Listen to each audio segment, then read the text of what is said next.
Bom dia, pessoal, mais uma vez aqui. Hoje é dia 6 de fevereiro. Meu nome é Thiago, eu falo aqui da província de Mie-Ken, no Japão, cidade de Itsu. Acabei de trabalhar de madrugada aqui, tá um frio de -3.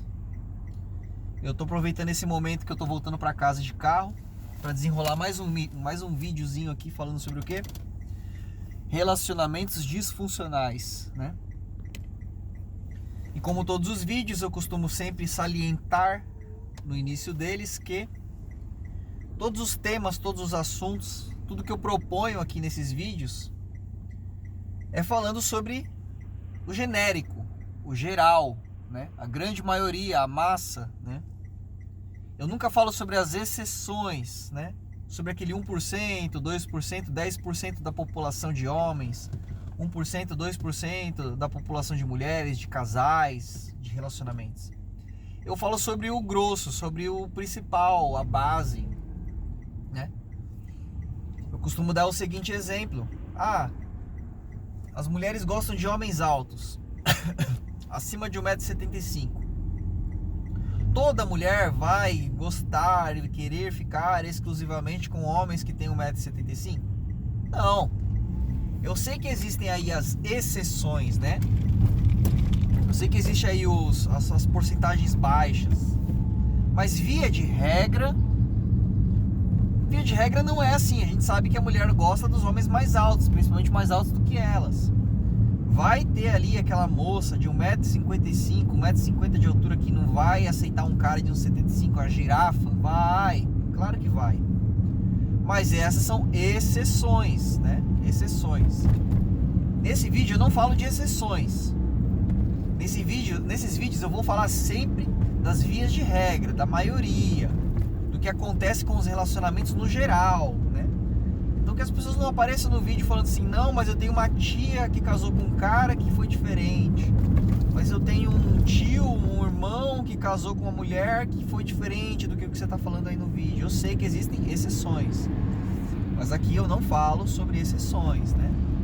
Então quem quiser aí desmentir o que eu estou falando, desqualificar a minha tese, tenta entrar no padrão, no genérico e na base. Não falar de exceções como se fossem regras, né? Então estou indo aqui para os 3 minutos de vídeo. Eu gostaria também de falar que se você tem dificuldade em assistir os vídeos por completo, porque 20 minutos aí acaba tomando muito tempo do seu deslocamento, do seu dia com fone de ouvido. Se você quiser usar a ferramenta do YouTube aí, que é esses 3 pontinhos, né? Clica aqui nos 3 pontinhos no canto da tela. E depois clica ali no acelerar o vídeo ali. Vai ter o normal, vai ter 1.2, 1.25, né? 1.5, 1.75 de velocidade. Ele acelera a voz e acaba encurtando o vídeo aí em coisa de 10 minutos, 8 minutos, né? E sem mais delongas, eu queria entrar no tema que eu vou propor desse vídeo, que é, em primeiro lugar, a solidão da mulher vitoriosa. E em segundo lugar, a solidão do homem mediano, né? Então primeiro aqui eu vou falar das senhoras, né? Das damas. O que é essa solidão da mulher vitoriosa, né? Eu lembro que uma vez fizeram uma pesquisa, né, com mulheres do Brasil, e eu digo que não destoa muito assim a sociedade brasileira de outras sociedades da Europa, dos Estados Unidos, de países como o Japão, porque via de regra, a mulher biologicamente falando, ela vai ter lá os mesmos comportamentos de base, né, primários, biológicos, né? Eu costumo dizer em todos os vídeos que o ser humano ele é um ser biopsicossocial. Mas diferente do que a maioria das pessoas pensam, né? O bio, o psico e o social não é ali 33%, 33%, 33% na influência da capacidade humana de tomar decisões. Eu costumo dizer que a parte bio é uma base triangular, ela é maior. Na sequência vem uma base menor, que seria a psico, e na sequência vem uma base menor, que é a social. Então eu não digo que é ali pau a pau, as bases dominam o comportamento humano por igual. Eu digo que a parte animal, que a parte biológica, que a parte genética sempre vai ter uma predominância das partes psico e que sempre terão uma dominância das partes sociais, né? Então o comportamento humano vai ser definido com base Esses 3 fatores, mas sempre predominantemente mais biológico. Então não interessa se a mulher veio do Japão, se a mulher é da Europa, se é americana, se é brasileira. O comportamento biológico será sempre muito semelhante, né? E como eu disse em outros vídeos, a mulher, ela é hipergâmica. Para quem não sabe o que é hipergâmica, se você quiser assistir o vídeo anterior que fala sobre a hipergamia, a poligamia, a mulher, ela é naturalmente hipergâmica, ou seja, a natureza, a biologia da mulher, a genética dela conferiu a ela essa necessidade de, em termos de relacionamentos sexuais, relacionamentos conjugais, a mulher sempre vai ter uma tendência a escolher o macho mais forte, sempre escolher o macho mais destacado socialmente, sempre a escolher o macho mais destacado financeiramente, né? Então assim, muitas vezes o que acontece é que a moça tá ali casada com o rapaz, mas ela nunca fecha a estratégia sexual dela no Instagram, numa rede social, numa academia, numa universidade, porque ela sempre está aberta a encontrar um parceiro melhor do que o parceiro que se encontra com ela neste exato momento, né? Que para o homem ele vê isso como um tipo de, vamos dizer dessa forma, traição. Para a mulher é relativamente normal estar aberta a maiores e melhores possibilidades de um homem mais destacado, né? Então o que acontece? Onde é que entra essa história aí da hipergamia, da mulher sempre selecionar o macho mais forte, da mulher sempre estar aberta a um macho melhor do que o macho que se encontra com ela neste momento, do que o homem, o marido, o namorado, né? Onde é que se enquadra isso na solidão da mulher destacada? Desculpa, a gente, tô com um pouco de tosse ainda. Fizeram uma pesquisa aí, né? A mulher tende sempre a escolher um homem que seja mais destacado do que ela, normalmente até financeiramente falando, socialmente, um cara mais influente, né? Um cara mais bonito, vamos dizer assim, do que o nível de beleza na qual ela tá ali localizada. Numa escala de 0 a 10 ali, a mulher nota 5 vai sempre se relacionar com um cara 6, 7, 8. Uma moça nota 6 vai sempre querer se relacionar com um cara 7, 8, 9, 10, né? Ela nunca vai mirar para baixo, ela sempre vai pegar caras que são mais bonitos ou mais financeiramente bem destacados ou socialmente bem destacados do que ela. E aí fizeram uma pesquisa com as moças, né, para definir ali, moça, quanto o cara precisa ganhar de salário ali aproximadamente, de rendimentos mensais para ele namorar com você, né? E aí chegaram ali numa mediana, numa média ali, num consenso de aproximadamente aí no Brasil, aí, coisa de São Paulo, Avenida Paulista, aquelas pesquisas que o pessoal faz, né? De coisa ali mais ou menos entre os seus 5 mil reais, ali, seus 5, 4 salários mínimos, né? Aí, para surpresa das garotas, para surpresa das jovens senhoras, o pessoal que ganha no Brasil, acima de 5 mil reais, eles estão localizados ali em coisa de 5% de toda a população brasileira, né? Então você via ali a moça nota 5, a moça nota 6, a moça nota 7 e tal, a moça nota 8, nota 8 não, já estou exagerando, mas assim, tá lá a moça média, nota 5, 6, 7, a exigência, o padrão assim de homem, né, de destaque que o cara tem que alcançar para de repente entrar num relacionamento de longo prazo com a moça é que ele ganhe pelo menos 5 mil reais, né? E aí elas normalmente tomavam uma certa surpresa quando elas percebiam que 5 mil reais, o rapaz que ganha 5 mil reais, a mulher, o rapaz, né? A pessoa que ganha 5 mil reais no Brasil, ela compõe aí uma alta quantia de apenas 5% de toda a população de trabalhadores do Brasil, né? Quando você fala aí de 10, 15 mil reais de salário mensal, você já está falando aí de coisa de 1% de toda a população do Brasil. Aí a pergunta do entrevistador normalmente é, na sequência: você, moça, se considera uma mulher 5% de beleza do país? Para você escolher o cara 5% destacado financeiramente? Aí a mulher ficava meio assim e tal, fazia uma cara meio feia. Eu tô caminhando. A resposta normalmente era: eu tô chegando lá, vou chegar lá, né? Eu espero que sim, né? Tipo uma coisa mais ou menos assim, né? Enfim, apenas 5% da população ganha acima de 5 mil. E 99% das moças querem caras que ganham acima de 5 mil reais, ou seja, 5 salários mínimos aproximadamente. Essa conta não fecha, né? Não vai ter desses 5% de homens gente suficiente para casar com todas essas moças que estão esperando por caras que ganham acima de 5 mil reais de salário. É fácil fazer essa conta aí e ver que a matemática não bate, né? Para todo mundo casar ali e dar jogo. Qual que é a solidão da mulher destacada, né? Digamos que a mulher, seus 22 anos lá, seus 30, decidiu não focar em relacionamentos. Ela viu as amigas se ferrando com relacionamentos.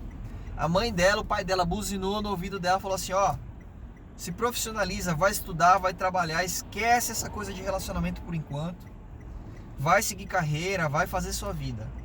Que é um ótimo conselho, é um conselho que eu daria para minha filha se eu tivesse uma. Aí a moça começa a estudar, faz faculdade lá, consegue entrar na USP, faz cursinho e tal, consegue entrar numa faculdade boa, entra num trabalho muito bom, começa a subir de carreira. Quando ela tá ali com seus 35 anos de idade mais ou menos, ela tá ganhando lá seus 15 mil reais de salário, seus 20 mil reais de salário. Olha, essa se destacou, hein? Se ela não conseguiu chegar nisso com 30, 35, talvez ela chegue lá pelos 40, né? E o que acontece mais ou menos nessa fase? Ela negligenciou um pouco a coisa dos relacionamentos, deixou isso de escanteio para poder focar na carreira, focar nos estudos, tal. Que é o que a gente chama de carreirista. Existe um nome para isso, tá? Quando ela chega nesse momento que ela vê, não, agora eu já tô bem posicionada, eu tô chegando perto dos 30 e pouco, eu quero ter minha família, eu quero ter meu marido, eu quero ter filhos, né? Eu não quero ficar só nesse negócio de empresa, de gerência, de negócios. Eu quero ter uma vida completa. Agora é o momento que eu acho que eu tô pronta para casar, para ter filhos, né? E ela vai pro mercado à procura de relacionamentos de longo prazo. Só que essa moça, ela é aquela moça destacada financeiramente, ou seja, ela ganha lá seus 15 mil reais. Lembrando do que eu falei no início do vídeo. Fulanos e fulanas que ganham acima de 5 mil reais são coisa de 5% de toda a população do Brasil. Quando você fala de 15 mil, você já está falando de menos de 1% de toda a população do Brasil. Muitos deles concentrados ali nos grandes centros urbanos, que seriam uma Curitiba, um Rio de Janeiro, uma São Paulo, Avenida Paulista da vida. Aí essa moça, que ela é biologicamente falando, biologicamente, o imperativo biológico sempre domina sobre o psicossocial. Ela é hipergâmica, ou seja, ela não vai aceitar relacionar-se com um rapaz que ganhe menos salário do que ela. Vamos, grosso modo, salvo exceções, né? Como eu disse no início do vídeo, eu não uso de exceções nos meus vídeos. Eu falo do geral, do padrão, né? Essa moça não vai aceitar ali se relacionar com o cara dos 5 mil. Muito menos ali o empilhador de empilhadeira lá, que ganha 2 mil reais, entendeu? O caixa do supermercado ali que ganha seus 1.500 reais. Ela não vai se relacionar com esse cara. Ela vai esperar ali um cara doutorado, mestrado, né, professor de universidade. Algum cara aí que, de alguma maneira ou de outra, consiga atingir aí, no mínimo, o patamar dela dos 15 mil reais, entendeu? E, normalmente, quando essa moça chega nesse patamar, ela já não é mais uma jovem de 22 anos, entendeu? Ela normalmente já é uma jovem senhora de 30, 35 anos. De repente já bateu os 40, né? E aí, o que era uma coisa 1% fica ainda mais limitada, fica ainda mais difícil, né? Normalmente o que acontece é que essa jovem, ela encalha. Não por falta de opção de homens no mercado, porque homens solteiros tem um monte. Mas porque ela, devido ao imperativo biológico da hipergamia, não vai mais aceitar casar-se com rapazes que estão ali em patamares inferiores ao dela, socialmente, financeiramente falando, né? Isso é o que eu chamo da solidão da mulher vitoriosa. Falando aí do imperativo biológico, aí vai aparecer a galera do, mas tem uma exceção, tem uma mulher que é mais bem destacada do que o cara, ela casou com ela e eles são super felizes. Tudo bem, gente. A gente vai deixar os unicórnios saltitantes para outro vídeo ou para outro canal. Aqui eu vou falar sobre vias de regra, né? A maioria, sem exceções, sem 1% aí da população, né? E aqui eu queria falar também sobre a solidão do homem mediano. Como é que funciona? Também o homem, tem um homem ali do padrão social dos homens, que é bem distinto do da mulher, que ele também é muito solitário. Quem que é esse cara? O solitário do grupo dos homens, né? Eu divido sempre, isso vocês vão ver em outros vídeos anteriores, talvez, homens em pelo menos 3 categorias, que é o homem médio, que ele compõe aí cerca de 50% de toda a população de homens do planeta, o homem destacado, que ele varia ali entre 5, 10, 20%, dependendo da bolha, dependendo do país, da população de homens do planeta. Esses caras são os caras bonitos, né? Geneticamente privilegiados, porque ele tem uma estatura, porque ele tem uma estrutura óssea em que se predomina o acúmulo de massa muscular. Esse cara aí é o cara que nasceu numa família rica ou se destacou profissionalmente, financeiramente a um ponto de patamares muito elevados, ou ele é um cara de alto destaque social, um cara muito bem muito bem conectado com pessoas, um líder de alguma área muito importante, um grande palestrante, né? Um grande político. Esse é o 20% dos homens, né? O cara de alto destaque. E também dentro dessa composição de homens que eu já falei dos 50, que são os caras invisíveis para as mulheres, né? O que elas chamam de feios, que são os caras abaixo da média, que eu chamo de sub-5. Tem também os medianos. Quem que é o mediano? O mediano é aquele cara que ele compõe 30% da população de homens do planeta, né?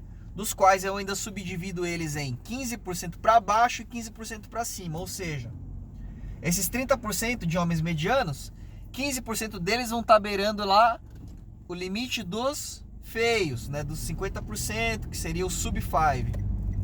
E outros 15% para cima, eles estão beirando lá o limite dos destacados, dos 20% mais populares entre as mulheres, né? E o que acontece? Esse grupo de 50% para baixo é aqueles caras que eu costumo brincar, né? Eu vim da bolha da igreja, tá, gente? Eu já participei muito desse ambiente de igreja e tudo mais. E ali você tinha as moças que querem casar, né? Estão procurando um rapaz para casar dentro da igreja. E você vai ter os rapazes lá que também estão procurando alguma moça para casar, né? E nunca dá jogo, porque qual que é o discurso normalmente que as moças têm, né? Elas falam assim, cara, não tem homem na igreja, né?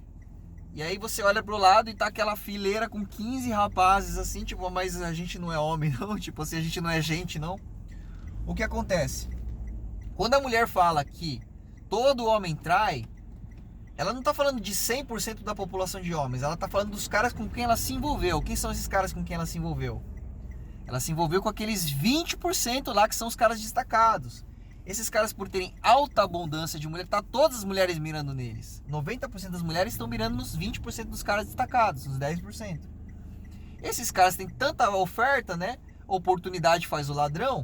Tem tanta mulher em cima deles que eles traem, que eles somem, que eles fazem essa baderna aí, que é o que tá traumatizando as moças.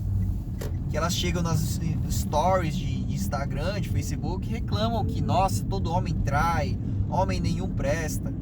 Não é que homem nenhum presta, é que ela se envolveu com esses 20% que são os caras que têm alta abundância do sexo oposto. E eles realmente, porque eles podem muito, eles têm muita oferta, eles fazem a maior zona e não estão nem aí mesmo. Aí, esses 50% de homens ali que nunca viu mulher na vida, né? Ele tá ali numa seca do deserto do Saara, ali na expectativa de que alguém olhe pra ele, né? Ele fica sem entender porque que as mulheres falam que homem nenhum presta, todo homem trai. Ele fica pensando assim, ele olha aquela postagem do Facebook, lá do Instagram, e fala, mas eu não, eu tô aqui, se quiser se relacionar comigo, eu cuido de você, né? E normalmente o que acontece é que a mulherada nem enxerga a existência desses seres humanos, né? Então assim, tem uma pesquisa aí que fala que 80% dos jovens entre 22 a 30 anos de idade na Inglaterra são virgens, né? 80% dos homens ingleses da geração Y aí, nascidos entre 80, 90, né? 1980, 1990, eles são virgens ainda, eles não tiveram nenhum tipo de relação com mulher. Por quê? Porque basicamente o mercado inglês das moças está bastante inflacionado. 80, 90% das moças estão saindo com os rapazes mais bonitos, mais bem financeiramente, mais destacados socialmente, na esperança de que em algum momento esses caras coloquem uma aliança no dedo delas. Mas, como eles têm alta oferta, normalmente eles resolvem colocar essa aliança mais pra frente, quando eles já estão no bico do corvo, lá com seus 50, 40 anos de idade. Normalmente eles não conseguem admitir e conceber a ideia de casar com uma moça da mesma idade deles. Eles escolhem moças muito mais jovens. E aí essas moças bem que poderiam olhar aí para os feios, né, os sub-5. Mas isso nunca vai acontecer. E por isso que a gente tem essa pesquisa aí de que na Inglaterra 80% dos jovens homens da geração Y nunca tiveram uma experiência sexual com a mulher, né? Isso pesquisa recente aí, feita na Inglaterra. Eu falo que não muda muito. O princípio biológico da mulher da Inglaterra vai ser mais ou menos o princípio biológico da mulher dos Estados Unidos, do Japão, do Brasil, de onde for, né? Essa amostragem científica da Inglaterra reflete o todo do planeta, né? Pode variar e vai ter uma variância um pouco para cima, um pouco para baixo, da porcentagem de homens versus mulheres, mas não vai destoar muito do padrão inglês, não. As mulheres, no geral, tendem a ficar apenas com os homens destacados e disputar estes homens para conseguir a aliança no dedo, enquanto que a maior parte dos homens, ou seja, 50% que são os sub-5, nunca tiveram relacionamento com a mulher, se tiveram no mais com uma garota de programa, ou eventualmente com uma ou outra que acaba, de repente, perde o juízo e fica com um cara feio. E os 30% são os caras que estão ali na disputa para ver o que eles conseguem de todo esse mercado bagunçado aí. Normalmente são os caras que entram em relacionamentos monogâmicos e traem, porque ele não tem coragem de sair do relacionamento. Ao mesmo tempo, ele não tem essa falta de mulheres, ele eventualmente consegue aí encontrar uma ou outra maluca que deseja ficar com ele. Então ele fica dentro de um relacionamento, mas ele pinga pra lá, pinga pra cá, pinga pra outro lado, né? O destacado ele não necessita tanto disso, né? Como o destacado ele tem alta oferta, muitas vezes ele joga real, ele fala assim, ó, desculpa, eu não estou aberto para relacionamentos de longo prazo, entendeu? Se você quiser ficar comigo, vai ser só esse rolinho aqui. Como o cara normalmente é muito bonito, existem algumas mulheres que aceitam, porque ela quer continuar com esse cara muito bonito, ela tem esperança de que um dia ele coloque uma aliança no dedo dela. E algumas mulheres falam, realmente, aqui não dá jogo, eu já tô batendo nos 30 e pouco, eu quero um relacionamento de longo prazo, eu quero casar, né? Então ela desiste lá do destacado bonito, mas nunca esquece o cara. Então é isso aqui que eu queria deixar, né? A solidão da mulher vitoriosa e a solidão do sub-5, né? Do homem mediano. É isso aqui que eu vim falar no vídeo. Essas disfunções de relacionamento, né? Qual que seria a solução, né? Acho que não tem exatamente bem uma solução, porque é rumo ao abismo. É rumo ao abismo isso aqui. É uma lei de oferta e demanda, tá, gente? As redes sociais, tal, Instagram, Tinder, Facebook, elas bugaram o mercado de relacionamento entre homens e mulheres, tá? Então tá essa disparidade de 90% das mulheres correndo atrás de 10, 20% dos homens. Os outros 80% dos homens estão aí se degladiando para ver o que eles conseguem arrumar. E essas mulheres estão aí à procura da aliança dourada até os 35, 40 anos, que é quando o jogo termina, de fato, né? E é rumo ao abismo, não tem uma solução, assim, a menos que, sei lá, uma ogiva nuclear acabe com todo o sistema de internet do planeta e o Facebook e o Instagram seja derrubado ali da fonte, não sei, assim, não tô brincando aqui, porque realmente é um fato sem solução aí. Mas assim, pessoas que conseguirem entrar em relacionamentos com o mínimo possível de influência das redes sociais. Talvez consigam um pouco mais de estabilidade dentro dos relacionamentos de longo prazo, né? É isso, gente. Não tem muito o que dizer sobre. Infelizmente, essa é a realidade em que vivemos hoje, né? Os relacionamentos estão bastante prejudicados aí, dada a evolução da tecnologia e, infelizmente, o comportamento humano ainda é muito biológico, ainda é muito primata, né? E está destoando a tecnologia com a consciência humana que não está acompanhando a evolução da tecnologia, né? Então, essa disparidade está acontecendo muito por causa disso aí. É sobre isso que eu queria falar. Desde já eu agradeço a todo mundo que chegou no final desse vídeo.